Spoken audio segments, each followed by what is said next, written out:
Attijari Bank Mauritanie boucle cette année 10 ans de son existence, depuis sa création suite à l'acquisition de l'ex-filiale de BNP Paribas. Durant ces 10 années, un long chemin a été parcouru dans le développement de la banque, avec un réseau qui est passé de 2 à 30 points de vente,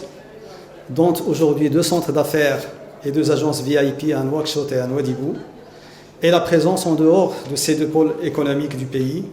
dans 7 autres villes à l'intérieur. L'effectif de la banque a été multiplié par 5, avec le recrutement, durant ces années, de plus de 200 nouveaux collaborateurs. Un nouveau siège a été récemment construit. Ce développement a permis à la banque d'apporter une contribution importante à l'activité du système bancaire du pays au niveau de la collecte de l'épargne, la distribution des crédits et l'inclusion financière, la positionnant aujourd'hui dans le peloton de tête des banques du pays.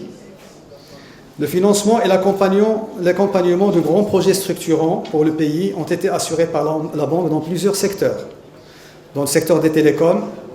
la cimenterie, la distribution de gaz, l'hôtellerie, la pêche et autres secteurs. Je tiens à préciser le fait que, bien qu'adossé au groupe Attijari Wafa Bank, groupe panafricain leader financier sur le continent, Attijari Bank Mauritanie est avant tout et d'abord une banque mauritanienne,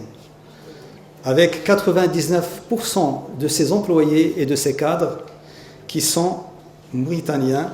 et qui ont activement édifié la banque d'aujourd'hui.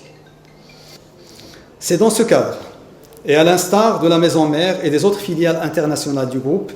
que Attijari Bank Mauritanie a inauguré son club Afrique Développement en février 2018. Aujourd'hui, nous lançons la première mission sectorielle du club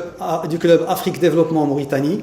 qui enregistre la participation d'une 60aine d'entreprises de Mauritanie, Égypte, Sénégal, Mali et Maroc.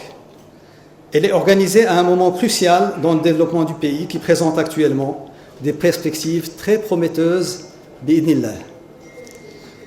Le développement des industries extractives dans les secteurs des mines et des hydrocarbures va induire une nouvelle dynamique d'investissement multisectorielle et d'affaires conséquente, directement à travers les écosystèmes qui seront générés et indirectement dans d'autres secteurs tels les infrastructures, les transports, les services et l'immobilier, mais aussi dans des secteurs sociaux tels que l'éducation et la santé. C'est à ce titre, et en marge des rendez-vous d'affaires, qui constituent en fait le cœur de cible de cette mission, que nous avons un panel d'experts pour débattre de ces sujets et nous invitons les participants à enrichir le débat par leurs interventions. Il y a 2 ans, nous lancions l'antenne du Club Afrique Développement Mauritanie en réponse à un dynamisme remarquable de la communauté économique mauritanienne dans les affaires intracontinentales. Et au vu de la transformation fulgurante et visible que vit Nouakchott depuis 2 ans, nous ne pouvions pas faire autrement. La Mauritanie a en effet, depuis le début de l'aventure Afrique Développement, contribué activement à faire la promotion des opportunités d'investissement au sein du pays, mais aussi participer à des opérations et des deals concrétisant cette inflexion notable, bien que non encore significative, dans les échanges intra-africains. Si bien que depuis 2010, donc il y a 10 ans,